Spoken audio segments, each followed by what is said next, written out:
Fala aí, fanático vascaíno, fanática vascaína. Bom encontrar você aqui para o nosso café nesta segunda-feira. Bom para a gente poder bater papo. Ruim pelo resultado, sem dúvida nenhuma. Mas nós somos apaixonados, fanático vascaíno, e jamais vamos virar as costas para o nosso clube. Falar sobre o jogo de ontem, a derrota que é doída, tirar lições para 2026. Tem Sul-Americana, times fortes nessa competição, tem Campeonato Brasileiro já começando no fim de janeiro, o Vasco alcançou a premiação de 57 milhões de reais, enfim, vamos falar sobre tudo isso e muito mais. Chega então deixando o seu like, comenta, compartilhe esse nosso vídeo se você gosta do nosso conteúdo, se é novo, se inscreve no canal, seja muito bem-vindo. Bom, torcedor, o Vasco com o vice-campeonato da Copa do Brasil bateu um pouco mais de 57 milhões de reais em premiação. Desse valor, o goleiro Léo Jardim, que não foi bem ontem no jogo, aliás, não só ele, alguns outros atletas também, tem participação direta em pelo menos aí 15 milhões desses 57 na premiação, com defesas espetaculares embaixo da trave e pênaltis, que o Vasco foi muitas vezes para essa situação. Operário, Botafogo, Fluminense. Porém, quando exigido para sair do gol, no 1 contra 1, no mano a mano, para fazer aquele abafa, se alguém lembrar de uma grande defesa, que ele abafou, impediu o atacante, ele cresceu, e o atacante não conseguiu levar a melhor, eu não lembro. Ontem foi assim no primeiro gol, foi uma sucessão de erros, e o principal foi dele, porque se ele sai, abafa o Yuri Alberto, talvez tivesse colocado o atacante do Corinthians em dificuldade. Mas ele hesitou. Começa com o Andrés Gomes, que não abafa o Mateuzinho, e ele consegue inverter. Cuesta está dando distância para o Yuri Alberto, e ele cava. No segundo gol, falha inicial do Puma, sim. Demora para correr para trás, sim. Cuesta mal posicionado, Robert Renan teve que dividir a marcação, Yuri Alberto foi nas costas dele, e o Léo. Então, erros que custam caro numa decisão. Peças importantes que não renderam na decisão. Ryan teve uma excelente finalização numa falta. Tentou, mas é um garoto, vai oscilar. Coutinho apareceu pouco na decisão. Aliás, os números do Vasco nos últimos jogos chamam a atenção.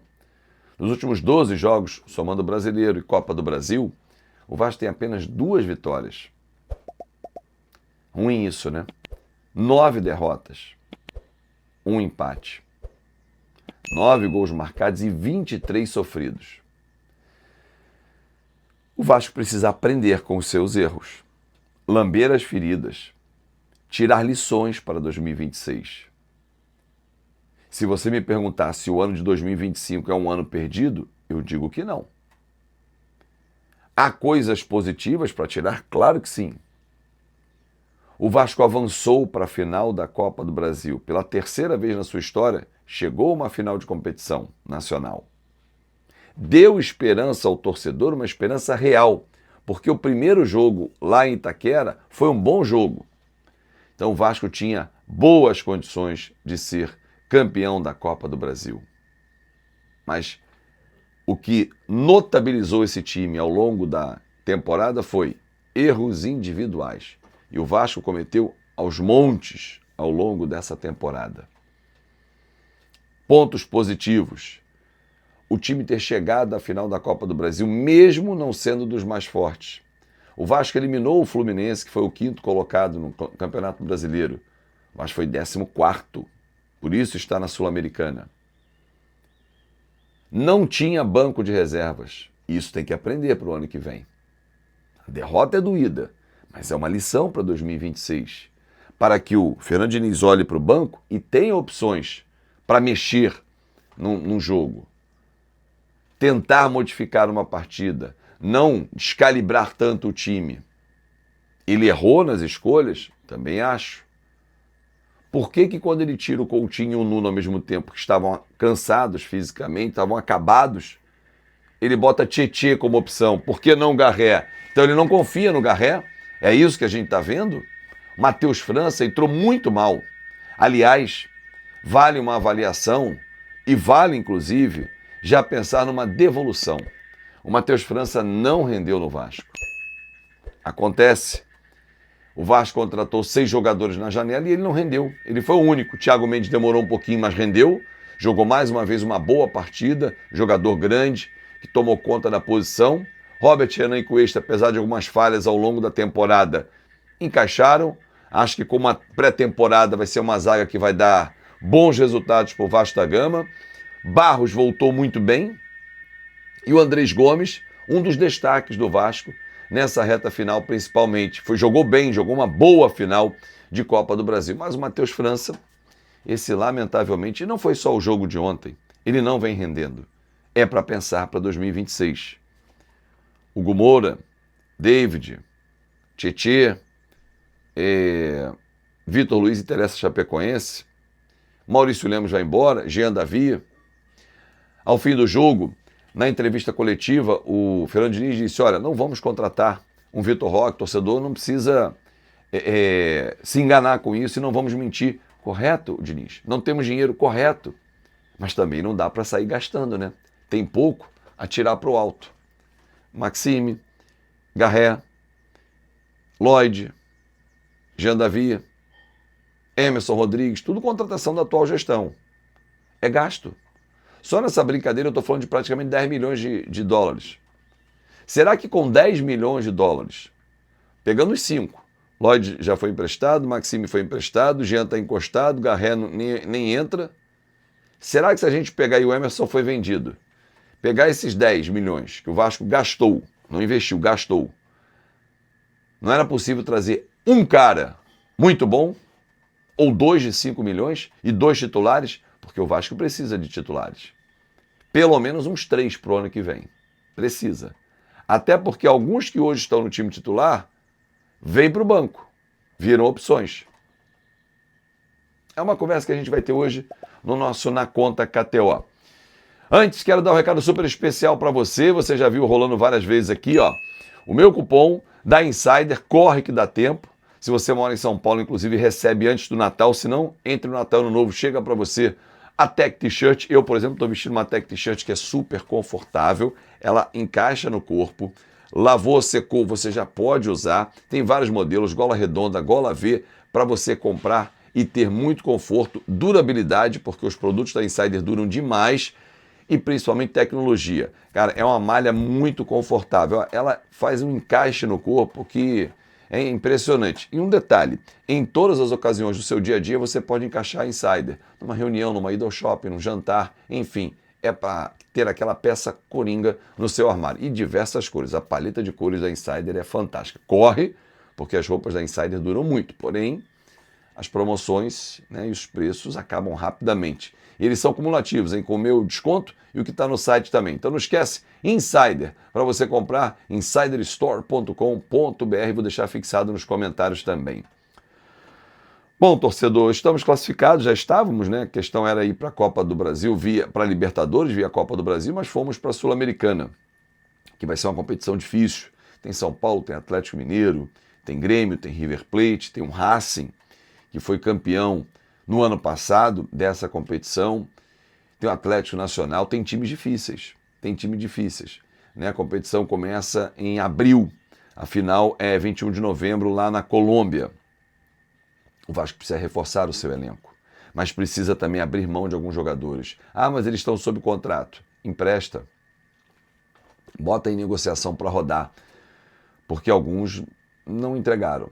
O David não entregou, Paulinho está em fim de contrato, não vai ficar.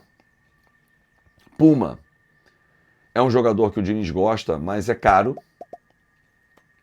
A gente vai para a Sul-Americana, tem que avaliar se vale a pena renovar. Vitor Luiz está sob contrato, mas interessa a Chapecoense, vale a pena abrir mão. Foi um jogador importante, aliás, ele e o Puma na decisão contra o Fluminense foram frios, marcaram os gols de pênalti, mas tem que avaliar. Se o Puma entrou na lateral esquerda, é porque o Diniz entende que o Vitor Luiz não é um substituto à altura para o próprio Lucas Piton. Então buscaram um jogador para essa função. Quando é que o Piton volta? Será que ele já volta no início de janeiro? Não para o campeonato estadual, que o Vasco vai começar com sub-20, mas já para começar o próprio campeonato brasileiro, depois vem a Copa do Brasil, enfim, competições que o Vasco tem pela frente.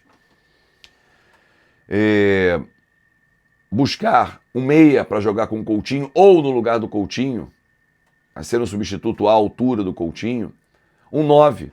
Ryan vai embora no meio do ano, com certeza. Por mais que o Diniz não queira, mas é mercado, Diniz, não tem jeito. E foi um ponto positivo. Agora, se a gente olhar 2025, tem muita coisa boa para tirar de lição. Avançamos na Copa do Brasil, algo que não chegávamos desde 2011. Recuperação judicial homologada pela Justiça na última sexta-feira, o que vai dar uma tranquilidade de fôlego para pensar em 2026. Novas receitas vindo, Nike assinada, vai dar um salto de qualidade e um salto financeiro. A Betfair vai deixar o clube e o Vasco está buscando um novo patrocinador, negocia com a 01Bet, por exemplo. É uma negociação que está em andamento e com números maiores do que os atuais. Ontem, por exemplo, fechou um patrocínio pontual com a Alamo e outros patrocínios já foram renovados, a R10 Score, a Motochef, o Vasco está buscando, o BMG já foi renovado também, valorização da sua camisa.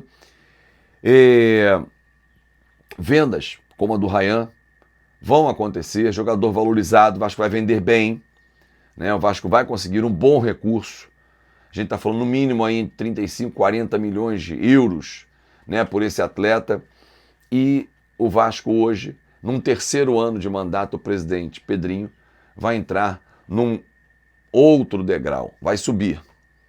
O Flamengo, que hoje vive um grande momento, torcedor, passou 6 anos reconstruindo. O Vasco está indo para o terceiro ano na gestão Pedrinho.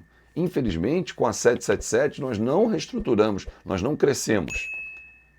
Mas é inegável que 23 foi um ano, 24 foi outro, 25 foi outro, e quem sabe 26 não será outro, e sempre subindo a escada. Agora demanda tempo. Toda e qualquer reconstrução desse tamanho, do estrago que foi feito no Vasco, demanda muito tempo.